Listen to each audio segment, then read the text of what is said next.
Hello mga kasari, welcome back to my channel. Our video for today is gagawa natin ng review itong ina-unpack kong product. Ay isang electric induction cooker stove. Ang total price niya ay 589 pero kasi free shipping tapos may voucher pa kami kaya ang binayaran na lang ay 537.85. O diba ang baba. Tapos COD pa siya.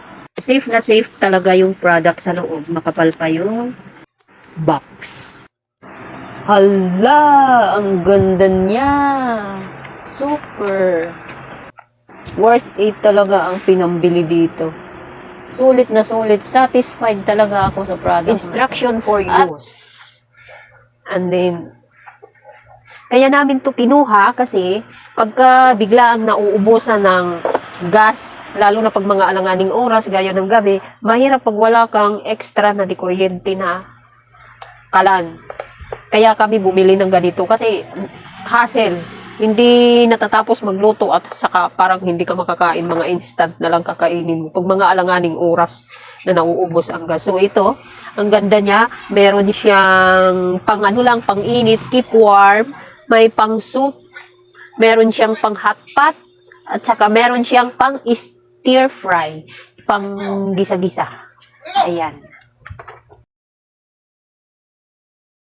Kung gusto nyo ng ganito, nandito sa screen ng details. So, itatry natin. Na lang. Ititesting natin kung gumagana siya. Magluluto tayo dito. Ayan, pag nakailaw na siya, ibig sabihin naka-on na. Yan ang fire control.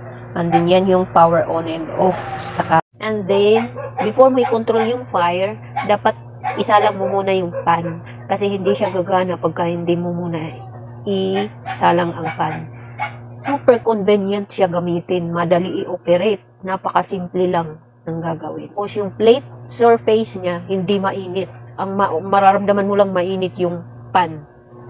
2 thumbs up talaga ako dito sa product. Wala akong bayad dito libre ang review ko dito. Tuwang-tuwa lang ako sa nabili kong product dahil di ako nagkamali ng pampili. Kaya, sa lot ako sa seller. Sa lahat, good condition ang dumating sa akin. Walang dent, walang flaws, as in all. Excellent talaga ang product na to para sa akin. Shout nga pala sa lahat ng mga sumusuporta sa channel ko. Thank you so much sa lahat sa inyo. Shout po at God bless sa inyong lahat. Mansulo kayo ng mundo naroroon. Ingat po. Bye!